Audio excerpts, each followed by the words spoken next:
Coração para amar, para perdoar e sentir, para chorar e sorrir. Ao me criar tu me destes um coração para sonhar, inquieto e sempre a bater, ansioso por entender as coisas que tu dissestes. Eis o que eu venho te dar, eis o que eu ponho no altar.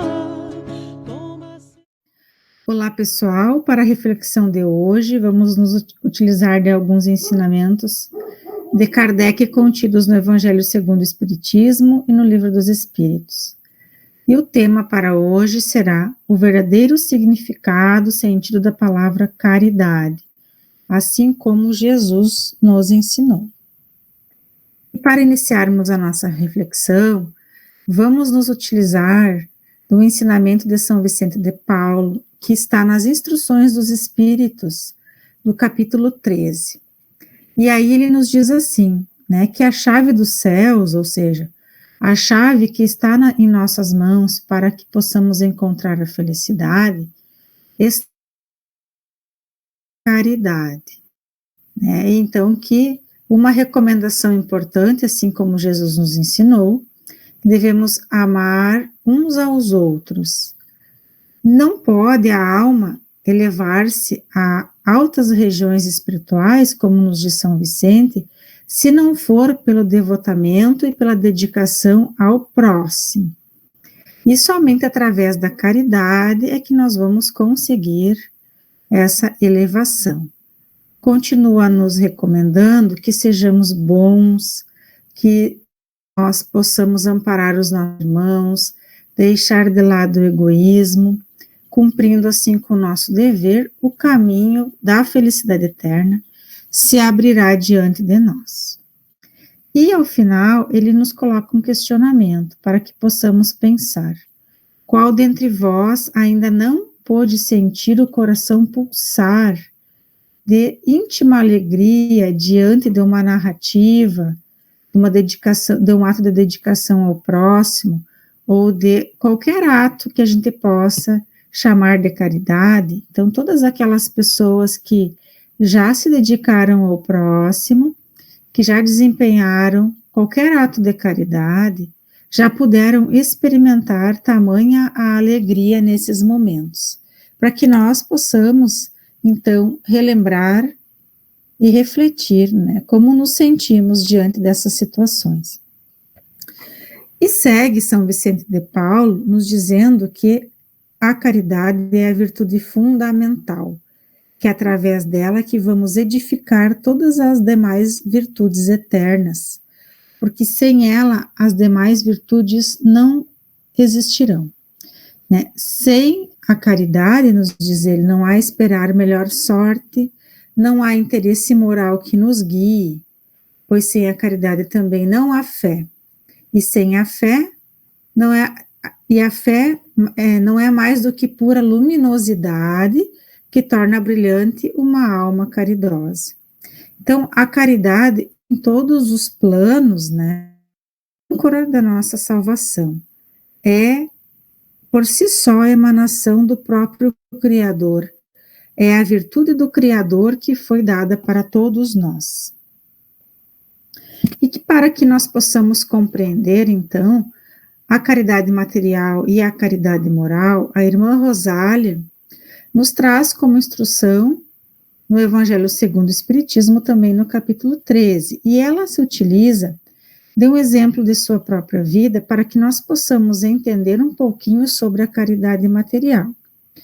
E ela inicia nos recomendando que nos amemos uns aos outros, como fez São Vicente de Paulo, e que nós possamos também fazer aos outros tudo aquilo que gostaríamos que fosse feito para nós.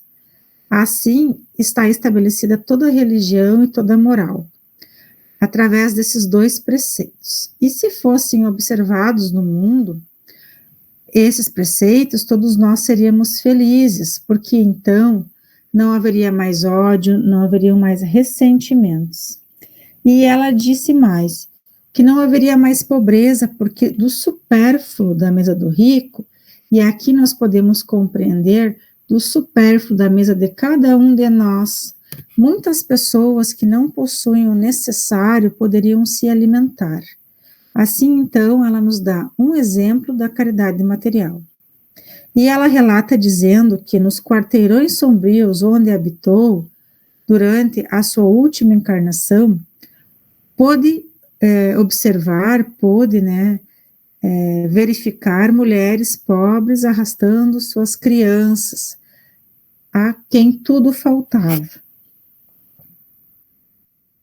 E também podemos, com Carita, através das suas instruções, aprender que há várias maneiras de fazer a caridade e que muitos de nós confundem caridade com a esmola. Há uma grande diferença, né, entre caridade e esmola, porque a esmola é às vezes útil para aqueles que não possuem o necessário, né, para aqueles do exemplo anterior, porque alivia as dores materiais, né, alivia a fome, alivia a miséria material de muitos, mas temos que ter um pouco de cuidado ao praticar a caridade material, né, e não a esmola. A caridade material é quando dispomos do necessário para o outro e que não é apenas o supérfluo para nós, né. Então, temos que ter um pouco de cuidado para que a nossa caridade material possa satisfazer a necessidade do outro da melhor forma, que não se torne humilhante para ambas as partes. E a irmã Rosália nos diz o seguinte, que é muito importante compreender nesse momento, então, o que se trata a caridade moral, que é um tipo de caridade que todos nós podemos praticar, porque não custa nada, materialmente falando, né? Porém, ela é um pouco mais difícil de ser exercitada, porque depende do esforço íntimo de cada um de nós.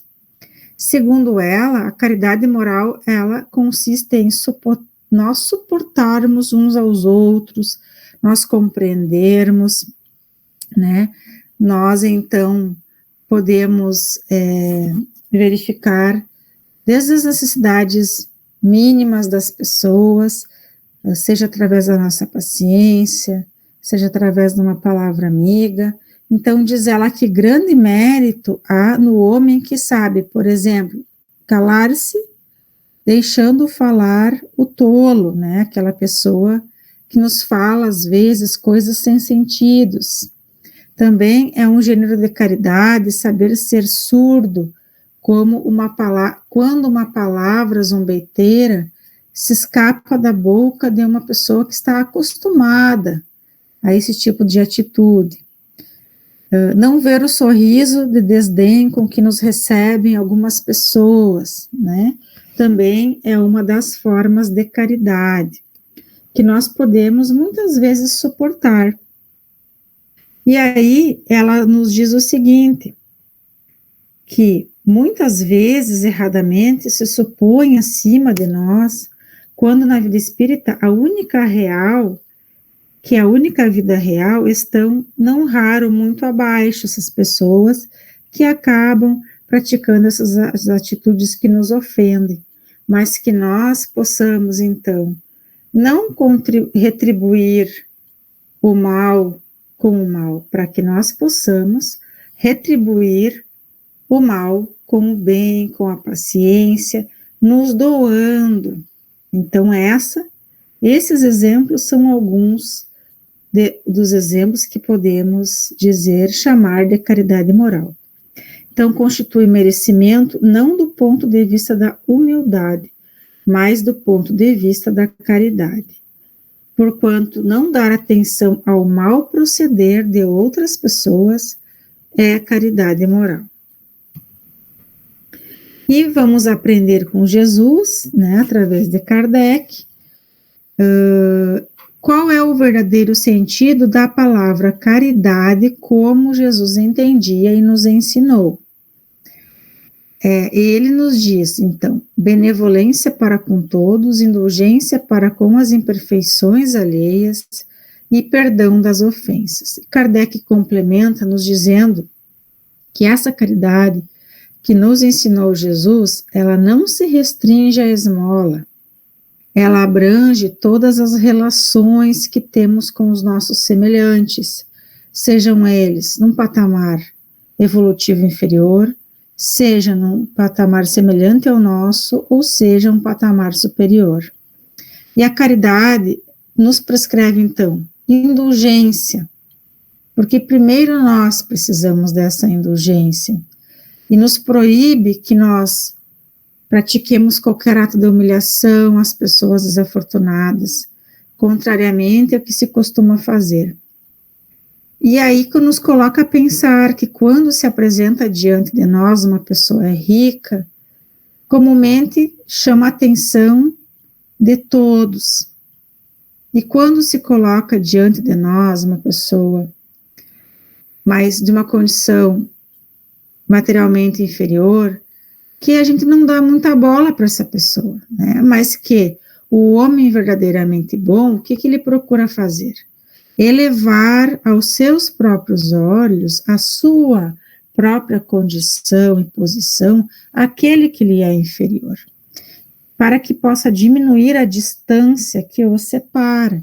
Então, ou seja, o bom proceder com todos os irmãos, indiferente da posição social em que ocupa, e tendo muito cuidado, principalmente, com essas pessoas, né, que a gente costuma deixar de lado, que a gente costuma não dar atenção.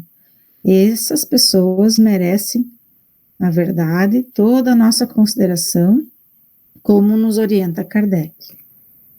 E aí a gente vai aprender, então, o que será que significa cada uma dessas palavras que constam no ensinamento de Jesus sobre verdadeira benevolência. Então, podemos entender como toda disposição nossa sendo favorável ao próximo, como a cordialidade, a tolerância, o bom proceder, né? Benévolo, portanto, é aquele que demonstra afeto, amizade, fraternidade, respeito, dentre várias virtudes.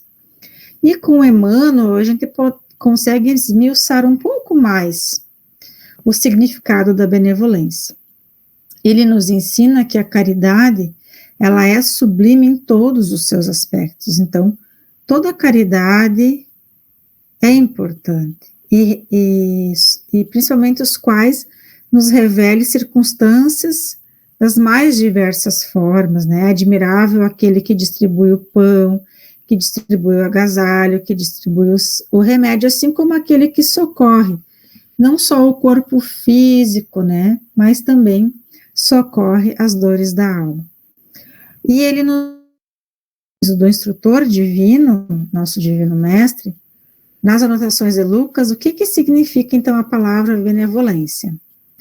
Significa dar esmola da nossa vida íntima. O que quer dizer com isso? Que nós possamos dedicar ao outro tudo aquilo que nós temos dentro de nós, que foram as nossas conquistas, né, as nossas conquistas morais. Então, ele, na verdade, com a palavra esmola, quer nos dizer que nós possamos fazer essa doação íntima, querendo fazer uma comparação para que nós possamos entender o que isso significa.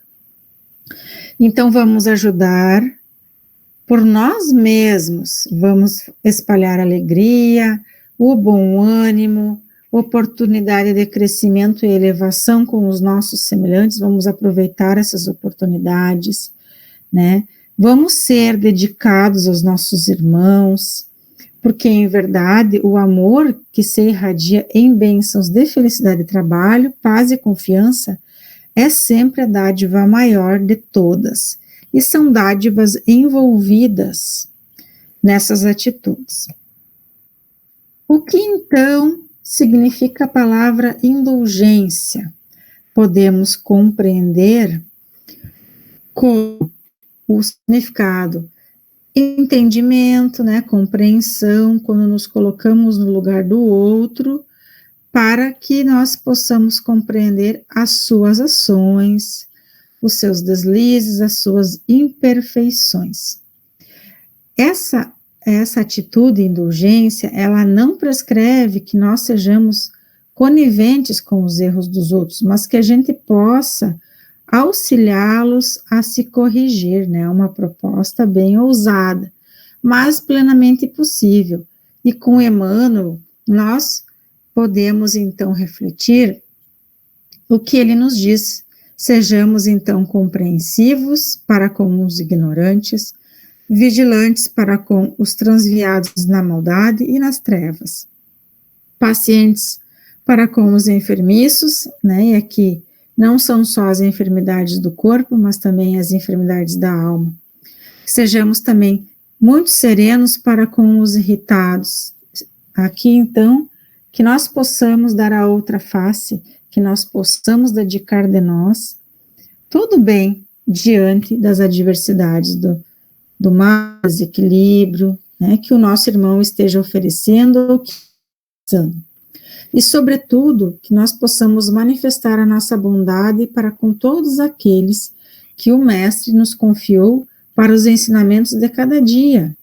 Então, diante daqueles, né, que estão junto conosco na nossa caminhada, aqueles que aparecem para nos proporcionar algum ensinamento, vamos pensar que o Mestre nos confiou esses irmãos, para que nós possamos exercitar tudo aquilo que nós já aprendemos, para que nós possamos edificar através do trabalho e através das nossas boas ações, para que nós possamos aproveitar essas oportunidades para edificar a nossa condição de espírito.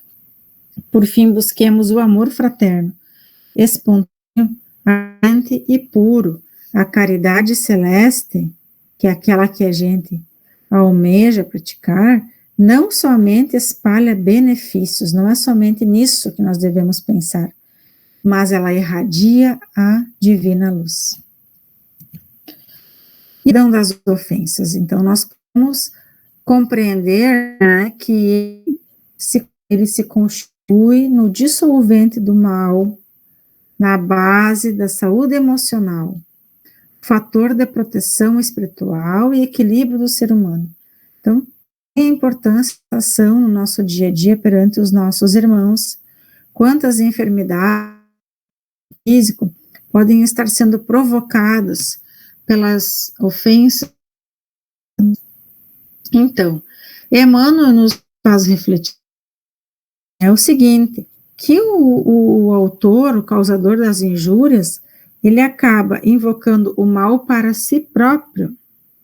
Em vista disso, o mal só é realmente mal para aquele que pratica, que é esse que se envolve nas energias malignas, nas energias enfermiças. É imprescindível o que nós fazermos, tratar a ignorância com todo carinho, é aquele carinho que Emmanuel chama medicamentoso, para que dispensamos ao tratamento de uma chaga, porque se nós golpearmos a vida, ou seja, retribuirmos o mal com outro mal, é como se houvesse um tratamento para uma moléstia curável e nós acabássemos, então, por abandonar esta possibilidade, né, e transformando, então, numa ferida sem remédio. Então, é nisso que nós precisamos pensar. Por que retribuir o mal com o bem? Justamente por conta disso, para que nós não entremos na energia da maldade, para que nós possamos curar essa ferida através do perdão, que é, como nos diz Emmanuel, um excelente remédio. A tolerância, por conta desse motivo, é, acima de tudo, o completo esquecimento de todo o mal com o serviço incessante no bem. Perdoar o que é buscar a luz e deixar de lado as trevas, as sombras. Não significa dobrar os joelhos, né, ou escalar as galerias de superioridade mendaça, ele nos diz. Não significa que a gente vai fazer de conta que a gente está perdoando, né? E ele diz teatralizando os impulsos do coração, mas persistir no trabalho renovador, criando bem, criando ambientes e momentos harmoniosos, pelos quais aqueles que não nos entendem de pronto, de imediato, nos observem, que nós possamos ser um exemplo, né? Principalmente nesses momentos. Então, o que a gente pode concluir sobre a prática da caridade? É fazer todo bem, sem distinção, sem preconceitos, e ela engloba tudo o que nós podemos fazer pelos outros em forma de bondade e em forma de amor.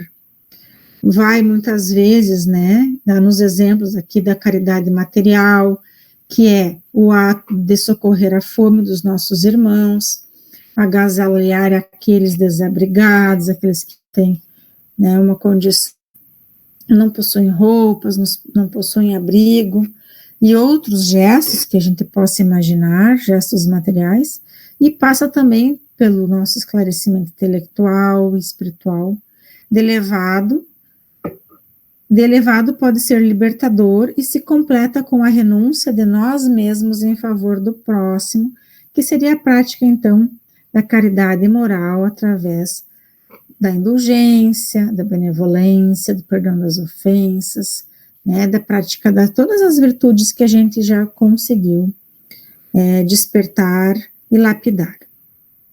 E aí, para finalizar, vamos refletir com Emmanuel também o que significa esse ensinamento de Jesus que nós podemos encontrar em Lucas. Então, disse certa Jesus, dai antes esmola do que tiverdes, né? Essa palavra esmola, ela é muito utilizada para que nós possamos entender como doação. Então, o que ele quer nos dizer com isso? Dai antes esmola do que tiverdes. E aí, Emmanuel nos explica que a palavra do Senhor, ela está sempre bem estruturada em luminosa beleza, que não podemos perder de vista. E nesse capítulo, a recomendação do mestre merece, né, um destaque especial. O que ele quer nos dizer é que nós possamos dar o que nós temos e não dar o que detemos, porque há uma grande diferença nisso. A caridade é sublime em todos os seus aspectos, sejam materiais, sejam morais, né? Dependendo da circunstância que se apresente diante de nós. Então, e em circunstância alguma nós devemos esquecer de nossa abnegação que devemos ter em relação ao próximo. É admirável aquele que distribui o pão e o agasalho, né? Como já vimos, o remédio, o socorro para o corpo, aprendendo a solidariedade e ensinando a solidariedade. É justo, porém, salientar que a fortuna ou a autoridade são bens que nós detemos provisoriamente na nossa marcha evolutiva e nos fundamentos substanciais da vida não nos pertencem, né? Nós somos possuidores dessas, né, dos títulos que a gente ocupa, mas nós não temos isso, nós não temos. Então, o dono de todo esse poder, de toda essa riqueza, é o nosso Pai Criador, e que Ele nos empresta esses recursos para que nós possamos desenvolver todo o nosso trabalho, toda a nossa evolução neste mundo, para que nós possamos também dedicar aos irmãos, e Ele nos empresta segundo os nossos méritos ou também segundo as nossas necessidades. Não olvidemos, então, as doações da nossa esfera íntima e perguntemos a nós mesmos o que nós temos feito para dar aos nossos irmãos, né, tudo aquilo que nós possamos dar que é próprio nosso, que espécie de emoções estamos comunicando aos nossos irmãos, quais as reações que nós estamos provocando no nosso próximo, que distribuímos com os nossos companheiros de luta diária, qual é o estoque dos nossos sentimentos, que tipo de vibrações espalhamos. Então, são todas as questões que nós podemos, então, dar, pois é tudo aquilo que nós realmente temos. Né? Não são questões que nós detemos, nós realmente temos. Então, vamos pensar assim, teremos uma noção da nossa condição evolutiva neste momento.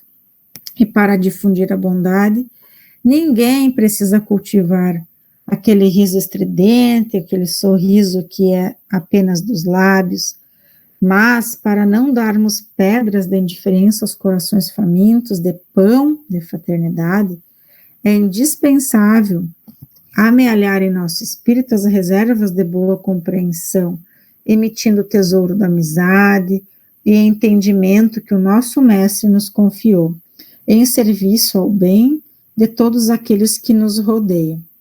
E é sempre reduzida a caridade que alimenta o estômago, mas que não esquece a ofensa, que não se dispõe a servir diretamente ou que não acende a luz para a ignorância. Então, com essas palavras de Emmanuel, a gente encerra a exposição doutrinária de hoje, certos de que vamos conseguir compreender esses ensinamentos do Mestre Jesus. E assim, ao longo dos nossos dias, possamos exercitá-los, pensar, né, quais caridades que nós já podemos desempenhar, que temos para oferecer de nós mesmos, intimamente, aos nossos irmãos. Agradecemos muito a atenção de todos. Um coração para amar, para perdoar e sentir, para chorar e sorrir. Ao me criar, tu me destes um coração para sonhar, inquieto e sempre a bater, ansioso por entender as coisas que tu dissestes. Eis o que eu venho te dar, eis o que eu ponho no altar. Toma, Senhor, que ele é teu, meu coração não é meu. Eis o que eu venho te dar, eis o que eu ponho no altar. Toma, Senhor, que ele é teu, meu coração não é meu. Quero que o meu coração seja tão cheio de paz que não se sinta capaz de sentir ódio ou rancor. Quero que a minha oração possa me amadurecer, leve-me a compreender as consequências do amor. Eis o que eu venho te dar, eis o que eu ponho no altar. Toma, Senhor, que ele é teu, meu coração não é meu. Eis o que eu venho te dar, eis o que eu ponho no altar. Toma, Senhor, que ele é teu, meu coração